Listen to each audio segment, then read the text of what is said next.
How's it going, Top Forest TV? My name is Jack and welcome to my preview for Brighton and Hove Albion versus Nottingham Forest, taking place at the Amex tomorrow evening.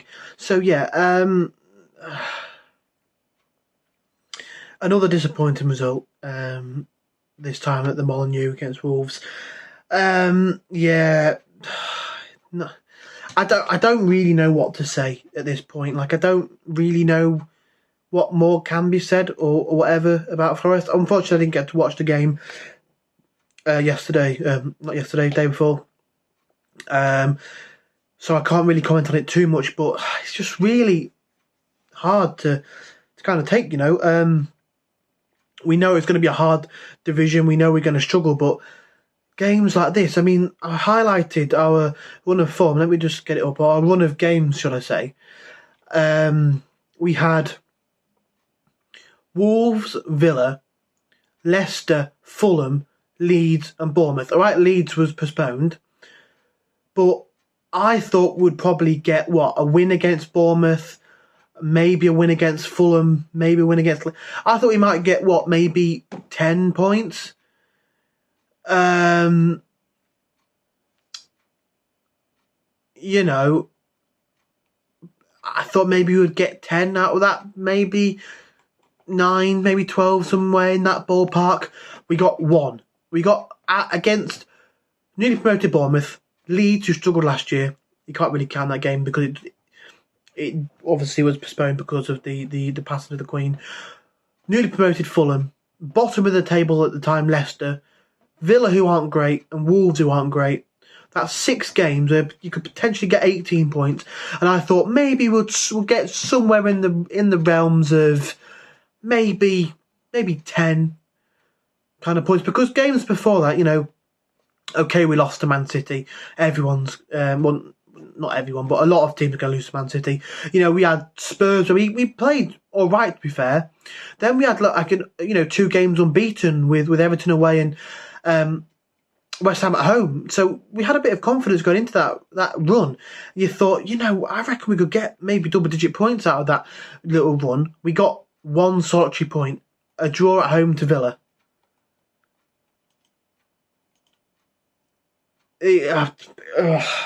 Yeah. All we can do is look forward to the next game, and our next 3 is not looking great. Brighton away, who are 7th in the league at the moment. Okay, they have lost their last 2, losing away at Brentford and at home to Tottenham. But, you know, they're a good side. You know, in general, they've got some really good players. Trossard's having a fantastic season. Pascal Gross is looking really good as well. You know, they're a really, really good side. Moises Caicedo in the middle of the park. You know, he's really coming through this season, looking really impressive. So, yeah, you know, they've got a very good side, and is it De Zerbi? Roberto De Zerbi's coming to replace Graham Potter. I'm a little bit disappointed, really, that Potter's gone to Chelsea, just on a little bit of a side note, because I'd loved him at England. I think he would have been a fantastic manager for England, but, you know, he's gone to Chelsea instead, and fair play to the bloke. He's fully deserves to be in that position. You know, he's been excellent at Brighton, and before that at Swansea, Ostersund.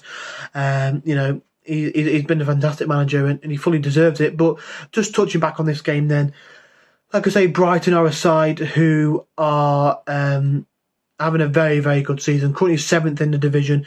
You know, if they finish anywhere near that come the end of the season, they'll be absolutely over the moon, I'm sure. You know, and they'll be fancying their chances again. So I think every team that'll come against us in the league, I mean every single team, I don't think there'll even be one team that are slightly nervous.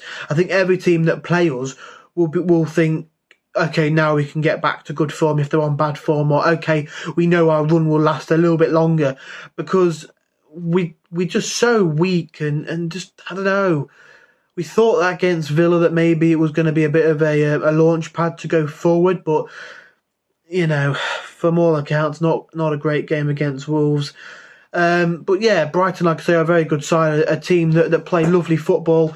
They played fantastic football under Potter, and it looks like it's completely transitioned to De Zerbi, and it looks like, there's no real teething problems with that. It's looking really good to go to Anfield and get a 3-3 draw with Trossard bagging a hat-trick.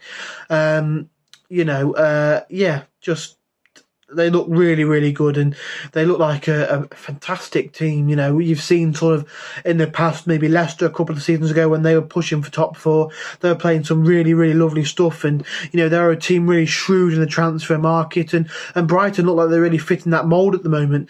A side who are making some good bits of transfer business when a big player leaves. You look at the likes of.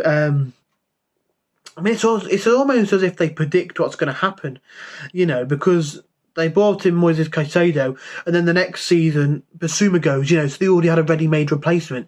In other occasions, say for example Ben White left, now they've sort of got Levi Colwill. I know it's a couple of seasons after, but they've got Levi Colwill on loan. They've got the likes of let me just have a look here. They've got Adam Webster coming in for the Championship. Alexis McAllister in midfield. No one had ever heard of him before. He's come in and he looks really, really good. Pervis Estepinian, someone that we were after, someone who did really, really well in the Champions League last season for Villarreal, getting themselves to the semi-finals. There's some really shrewd bits of business, and they're quite a likeable club, Brighton, really, and they're doing really, really well. And enjoying their best start to a Premier League season ever, or a top flight season ever, I think. So yeah, fair play to them. But yeah, it's not going to be an easy game for us by any stretch of the imagination.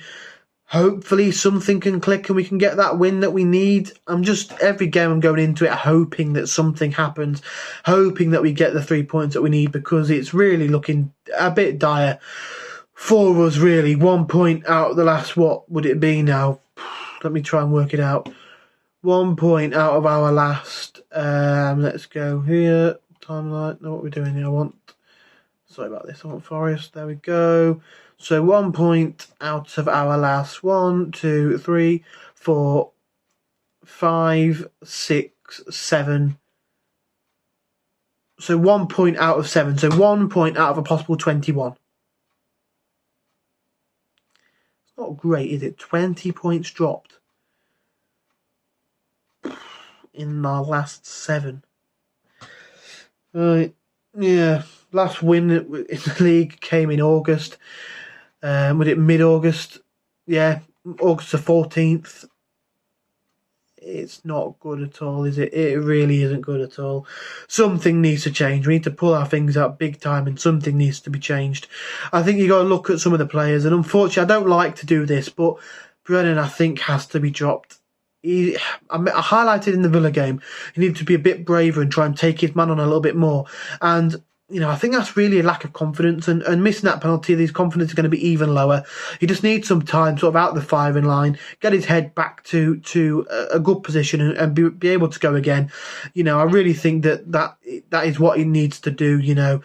I love Brennan after everything he did last season for us, but I think it's time that he just takes a step back and has a little bit of a break and does what he needs to do. Sort of get himself back to similar to where he was last season. But yeah, if I have to go over a lineup, I think we stick with the 4-3-3, because I think it offers us a bit more than the 5 at the back. I think you go with Henderson in goal as usual. The back 4 for me, I'll probably go with Williams at right back, maybe Toffolo at left back. The 2 centre backs, I think you go Worrell, and I mean, if Niakarte's fit, stick him in. If not, then maybe, I don't know, why not give someone like Bebe a go, see what he can do. The midfield 3, I think, for me, has to be Freuler, O'Brien and Mangala. I think that's the strongest midfield 3 that we've got currently. And then the front 3 for me, I think you go with Awoniyi down the middle, and then Gibbs White and Dennis out on the flanks, I think. But yeah, I'm not particularly looking forward to this game, if I'm honest. Hopefully it's a chance that we can get something out of a game, maybe nick a point, or maybe even, you know, Brighton on a little bit of a poor run, 2 losses in a row, lost to Brentford, that could give us a bit of hope. So hopefully we can try and get something out of that one, but it's not looking good, really, is it? We're really struggling, and hopefully we can sort of get something out of this game to try and push ourselves forward and push ourselves in a bit of a positive direction. I know I don't want to be too downbeat about it, but it's not giving me much to be confident about. Hopefully we can get something. I'm gonna be positive with my result. I'm gonna go with 1-0 and say that Brighton, their bad run of form continues and we try and get something out of it. And a 1-0 goal, please let's hope something like that happens. But yeah, it's not looking great, and hopefully we can do something to put that right. And we can go out there and, get that 3 points that we so dearly need. So yeah, if you did enjoy this video, smash the like button. Let us know down in the comment section below what you think is going to happen in this game. Subscribe if you are new around here and you haven't already. And please, like I say as always, come on you Reds.